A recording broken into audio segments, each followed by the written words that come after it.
Okay, you're going to watch this video while we let your blue sky background dry, and we're going to figure out how to do our rainbows across the page.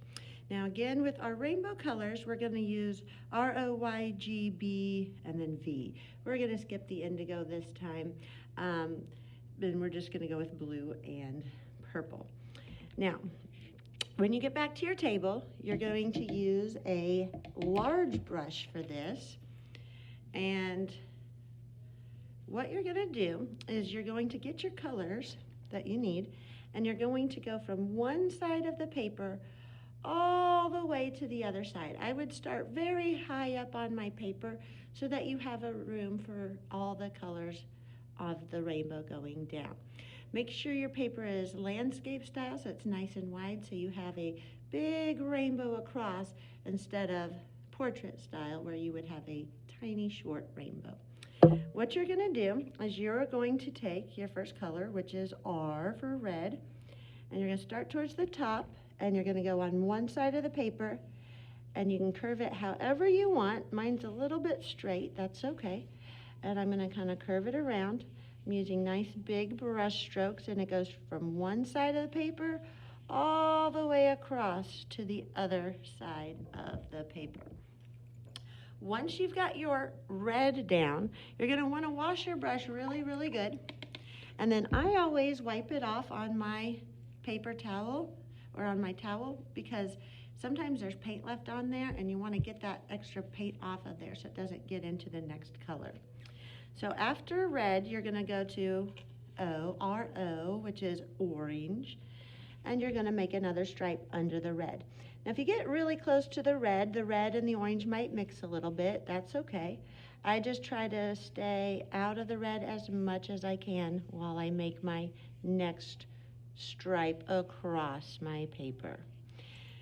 Once you're done with orange, again, you're going to wash that brush off really good. And again, wipe off any extra color. See how there's some orange on there? Wipe that color off. And we're going to go from R-O-Y, which is yellow, to make our next stripe. Now with yellow, depending on how dark you made your sky, if you used a lot of water and a little paint and your sky isn't very dark, your yellow will show up better. If you used a lot of watercolor paint and not so much water, then your yellow may not show up as well.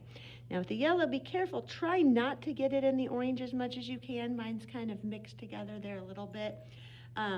It's kind of hard sometimes, but just do the best you can of not trying to get that orange in there because yellow is such a light color. That orange will streak inside of it. I'm going to wash my brush off again. Make sure it's all cleaned off. And I'm going to go to my R-O-Y-G. Green is next. And I'm going to do the same kind of stripe all the way across my paper. Oh, it's a good thing I started way up here so I could have enough room for all of my rainbow colors to go across. Once I'm done with green, I'm going to wash it off again. Dry that off on my towel, get all that color off of there. Ooh, see some of that green's coming off my brush. And I'm going to go to my next color, GB for blue. And I'm going to take that nice dark blue. It looks nice against that light sky. And I'm going to go all the way across my paper again, creating my blue stripe in my rainbow. And then we just have one more color left since we're skipping indigo. And we're going to go straight to the violet, or you could call it purple. So again, washed off my brush, dried it off, and I'm going to grab my purple paint. And I'm going to go all the way across, making my last stripe. There we go. If you've got some room right here, like see how they don't quite touch, that's okay. That's just me trying not to get the paint in the other color. So you might have a few spaces in there, and that's completely fine. After you get done with your rainbow paint, the next thing you're going to do is you're going to open your glue bottle. So we twist to open. And I don't usually let you do a big pool of glue, but for this project today, we are going to use a big pool of glue so that we can get our cotton balls glued down. to the edges. So what I'm going to do is I'm going to hold my glue above the paper and just kind of make little swirlies right on the side of my rainbow. That's where my clouds are going to go. I don't want it all over my rainbow, just right on the side so that my clouds don't cover up my beautiful work. And I'm going to do the same thing on the other side and kind of just swirl that glue down. Once you're done with that, you're going to take some cotton balls. And you don't want to glue it on just like a cotton ball, like that. You want to make it more cloud-like. So with these cotton balls, you can take 2 fingers together and kind of pull them apart. Now if they come apart like this, that's okay, because we can kind of squish them back together in the glue. But this will make it look a little bit more fluffy and cloud-like and not just like a cotton ball glued onto your paper.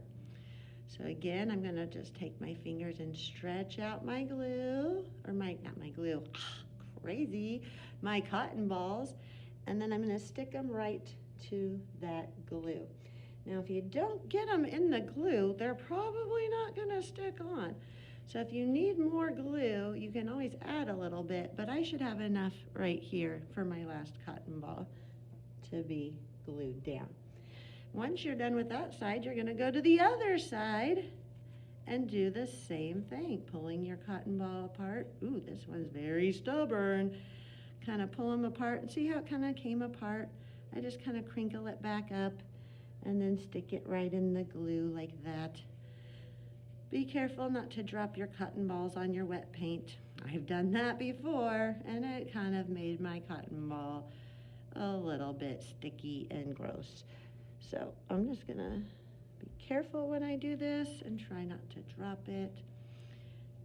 Again, pulling it out with my fingers, stretching out that cotton, and then gluing it down.